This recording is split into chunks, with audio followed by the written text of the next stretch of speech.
Quelle heure il est, là? Ouais. J'ai un décalage horaire, parce qu'en fait, j'avais essayé de faire le truc pour que la diapo de 10h10, elle arrive pile à 10h10 dans le topo. Donc, elle arrive à 11h10. Hein, c'est l'heure de Londres, là. Hein. Ouais. Quelle heure il est pour toi? Pas de montre. A priori, la louche. 11h10. Un peu, pas de montre. Qui c'est qui a une montre? Ah, quelle heure il est? Hein? 11h10 sur la montre, là? 11h11, 11h12. Il ment. Pas de montre. Putain, ils n'ont pas de montre. Nabil, quelle heure il est? 11h12. 11h12. Quelle heure il est, là? Combien? 11? Quand je fais, c'est pour ça qu'il ne faut pas faire le topo ici, qu'il vaut mieux le faire dans le service. Hein. Parce que quand on fait dans le service avec 5 internes ou 6 internes, il y en a un qui a pas de montre, qui dit, je commence par celui-là, quelle heure? Je ne sais pas, a priori 11h. Bon, il y en a un qui a 11h15, un autre qui a 11h10, 11h05, mais... Donc personne n'est jamais foutu de donner la bonne heure. C'est un peu faux, parce que maintenant, avec l'iPhone, comme il est connecté directement avec le truc, avec l'horloge atomique, là, quand on dit 11h12, c'est 11h12. Mais avant l'iPhone, personne n'avait la bonne heure. Il fallait appeler l'horloge parlante. Alors que seule une montre arrêtée donne l'heure précise avec une rigueur atomique 2 fois par jour. Sauf qu'elle ne sert à rien. Elle ne sert à rien. C'est pour ça que l'écho transœsophagien, ça ne me sert à rien. Parce que à 2h de l'après-midi, je peux avoir l'échographie, oui. Si le cardiologue n'est pas parti bouffer. À 2h du matin, je ne l'ai pas. Parce que je ne sais pas faire, moi. Donc je préfère avoir un indice un peu difficile, un peu pas robuste, un peu frugal, la PVC, plutôt que pas d'indice du tout. Plutôt qu'un indice très sophistiqué, mais que de manière opérante, je n'ai pas, parce qu'il est 11h30 du soir, et puis j'ai une dame qui est opérée d'une fracture du col du fémur, elle a 0,5 de foraine, je ne peux pas baisser, si je baisse plus, elle va commencer à se réveiller, elle a 8 de tension simplement, je regarde dans le bocal, il y a 600 de volume, de perdu, de perte sanguine, donc qu'est-ce qui se passe? Elle a 8 de tension parce qu'elle est hypovolémique, il faut que je la remplisse, on a 8 de tension parce qu'elle fait l'infractus, et qu'il faut que je lui fasse du support inotrope. Comment je fais? Je mets un Doppler œsophagien. Oui, avant le Doppler œsophagien, je peux faire une mesure de PVC-SB. Si la PVC est vide, je remplis, jaja, il n'y a pas de problème. Si la PVC est élevée, il faut que je réfléchisse. Là, il faut que je fasse du support inotrope pour que je mette le Doppler et que je vois ça. Et donc, il faut s'intéresser un peu à la PVC et avec ses accidents de courbe. Donc, ECG, onde R, ça c'est une pression artérielle radiale. Ce n'est pas une pression artérielle aortique, radiale. Et on voit que la montée de pression de la pression radiale se fait avec un peu de décalage par rapport à l'onde R. Qu'est-ce que ça veut dire, ce décalage? Il est dû à quoi?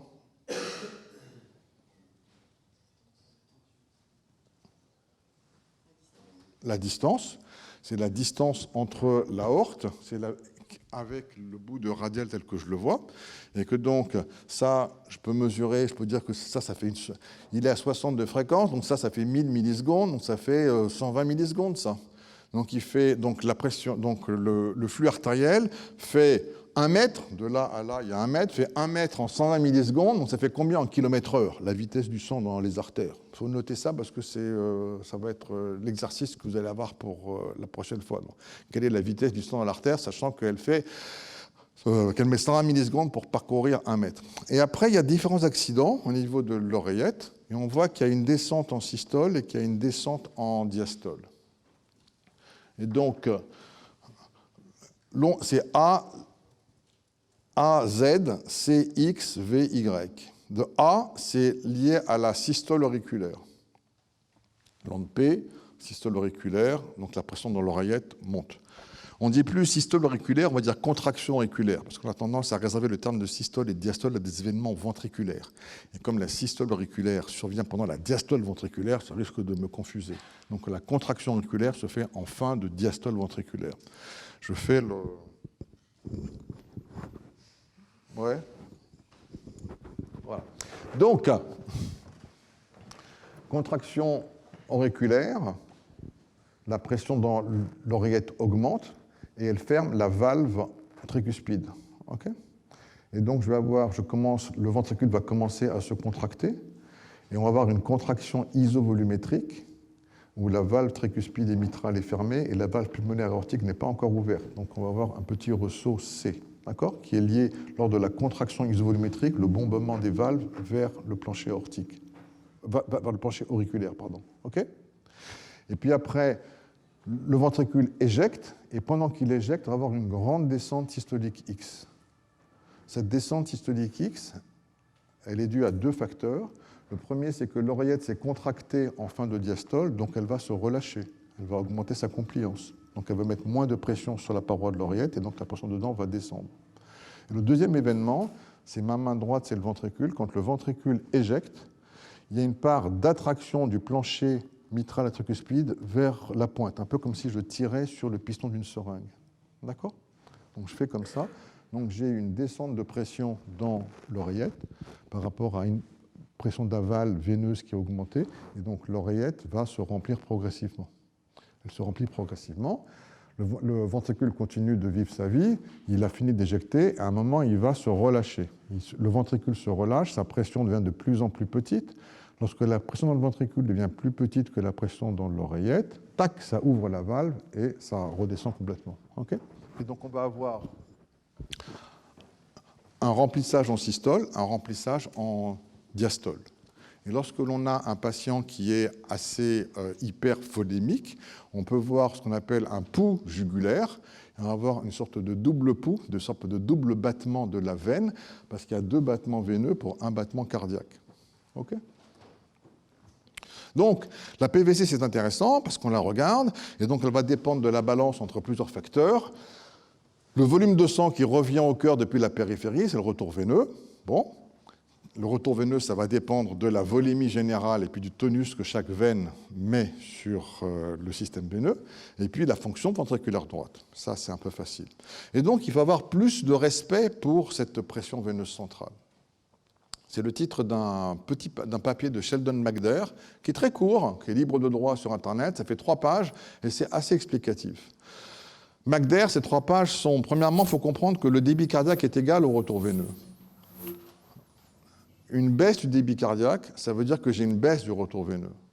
Le sang qui quitte le cœur par unité de temps, débit cardiaque, est forcément égal à la quantité de sang qui retourne au cœur par unité de temps. C'est le retour veineux. OK ? Et donc on a ces deux théories, Frank Starling et puis Guyton sur le retour veineux. Le deuxième, c'est que le cœur ne contrôle pas le débit en créant une pression artérielle, c'est vrai, mais surtout, il maintient le débit parce qu'il abaisse en permanence la pression veineuse centrale. On a vu qu'elle baissait en systole et qu'elle baissait en diastole, et là, ça fait du retour veineux. Okay, et bien souvent, en pathologie ou en réa, on a des maladies du retour veineux par défaillance pulmonaire, parce que le ventricule droit baisse, parce qu'on a un tonus vasculaire, un tonus veineux qui est difficile, plutôt que simplement à cause de problèmes de la paroi libre du ventricule gauche. Et le troisième élément, c'est qu'il y a un plateau de la courbe de fonction cardiaque. C'est la fameuse relation de Frank Starling. Il y a un plateau à partir duquel une augmentation supplémentaire de précharge n'entraîne pas d'augmentation supplémentaire de débit cardiaque. Okay, et ça, c'est absolument fondamental. Et pour bien se faire comprendre, Sheldon McDaire fait un exemple. Il dit, ben voilà, vous avez un patient qui est en post-opératoire, il a une insuffisance circulatoire, il a une POD, une PVC qui a 14 mm de mercure, une PAPO, quand on l'a calculé, quand on l'a mesuré avec la Swan, une pression artérielle pulmonaire d'occlusion, l'ancienne pression capillaire pulmonaire, le reflet de la pression dans l'oreillette gauche. Il a une pression dans l'oreillette gauche qui est à 8 et un bas débit cardiaque. Quel est le désordre hémodynamique principal? Quelle est votre option thérapeutique? Victor, Antoine, mes élèves.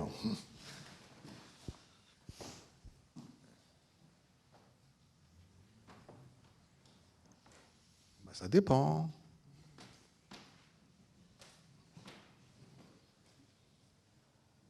Il y a un bas débit cardiaque.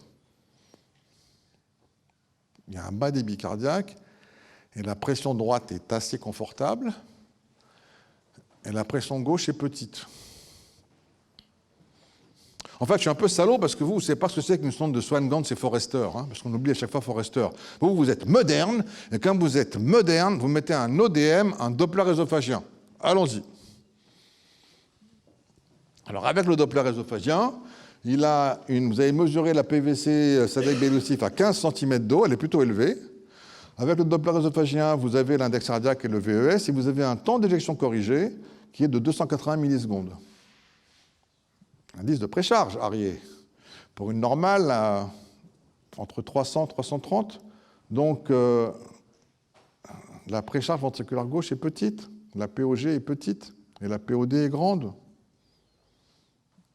Ça veut dire qu'avec une PAPO à 8, ou un temps d'éjection qui est court, que le cœur gauche est mal rempli. D'accord? Mais que la cause en est une dysfonction ventriculaire droite qui n'apporte pas assez de sang, pas assez de débit aux cavités gauches. Et que donc, si jamais le cœur opère sur le plateau de ces courbes de fonction, le cœur, j'ai dit cœur de manière générique, mais c'est le cœur droit qui est sur le plateau de sa courbe de fonction. Et le cœur droit et le cœur gauche, ils ne sont pas en parallèle, ils sont en série. Comme ils sont en série, ça veut dire que sur ce cœur droit qui est sur le plateau de la courbe de fonction, si jamais je remplis, un remplissage ne va pas augmenter le débit. Il est sur le plateau de sa courbe de fonction. Le remplissage ne va pas augmenter le débit, mais va augmenter la PAPO par une forme d'interdépendance. Parce que dans le cul-de-sac péricardique, dans le sac péricardique, la POD va augmenter encore plus et elle va comprimer la POG à travers le sillon interauriculaire. OK ? Donc, comme dirait notre président de la République, il n'y a pas de succès à gauche, il n'y a pas de succès à droite. Et donc, le traitement que je vais faire, c'est...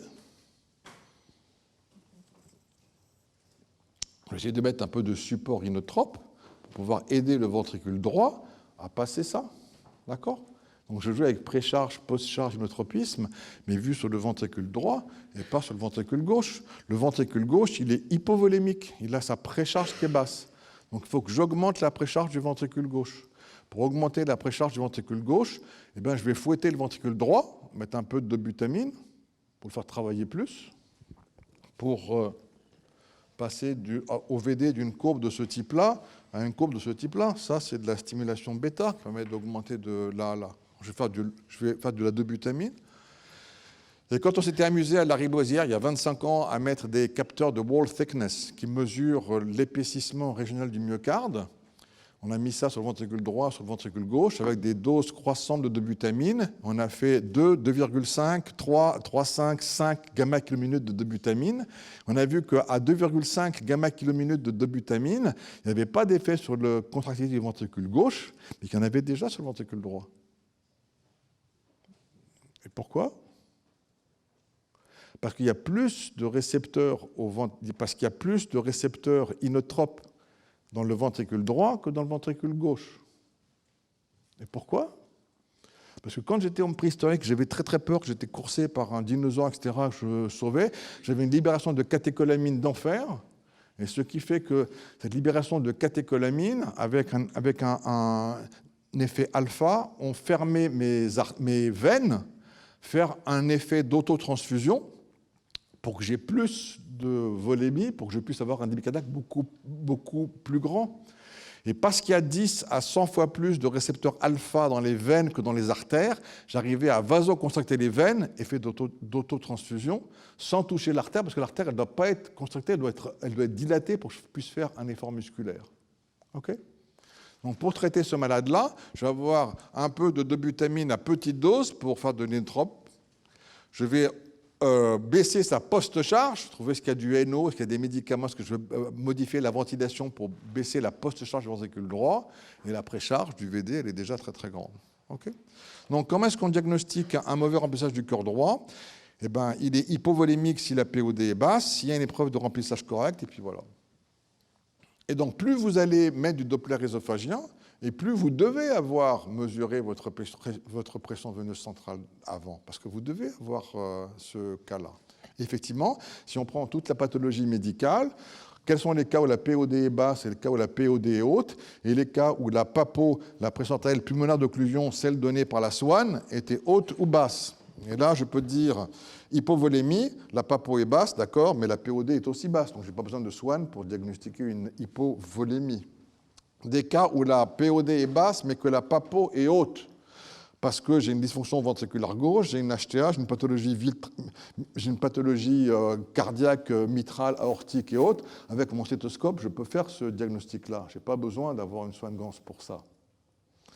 Quand la POD est haute, POD haute, PAPO haute, c'est une cardiopathie sévère, une surdistension, une péricardite. Je n'ai pas besoin de la sonde pour faire ce diagnostic-là.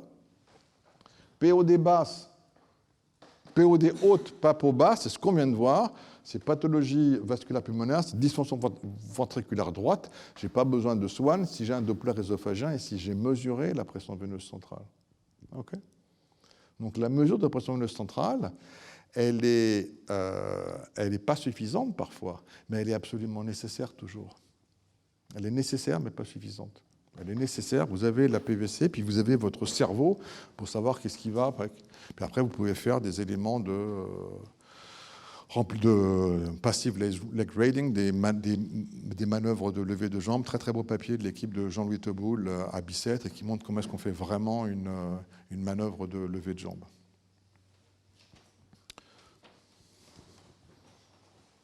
« 5 minutes. Kussmaul. Qu'est-ce qu'il a inventé, Kussmaul? Kussmaul, qu'est-ce qu'il a inventé? La display de Kussmaul. Il a inventé aussi le pouls paradoxal, Kussmaul. Et il a inventé le signe de Kussmaul. 3 trucs. Le signe de Kussmaul, qu'est-ce que c'est? Le signe de Kussmaul, c'est chez les patients qui sont atteints de pathologie péricardique ou d'hypervolémie sévère, eh bien, il y a une turgescence inspiratoire du pouls. Le truc est complètement illégal. À l'inspiration, je baisse la pression pleurale, donc je baisse la pression de l'oreille droite, donc je baisse la pression jugulaire, donc la jugue elle doit être toute plate. Là, à l'inspiration, la jugulaire augmente. Est-ce qu'on a... Hop. On va voir la dame qui inspire. Voilà. Elle inspire. Hop, la jugue monte. Vous voyez là? La jugue...